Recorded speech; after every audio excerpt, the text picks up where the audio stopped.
Maşallah güneşli bir gündür. Sumqayıtda Şahanə Şadlıq Sarayına dəvət almışıq. Gəlmişik, köhnəsini çıxarıb yenisini əvəz edirik.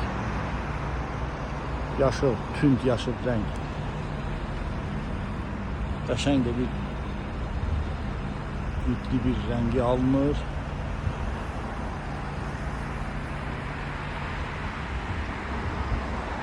Bakın, ne güzel bir şey alınır.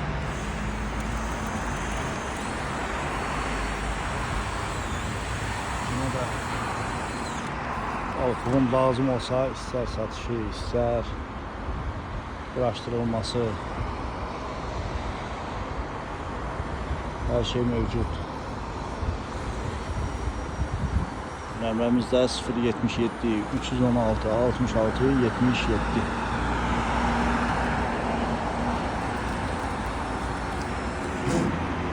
Rengi solduğuna göre değişirik. Yenisini əvəz edirik.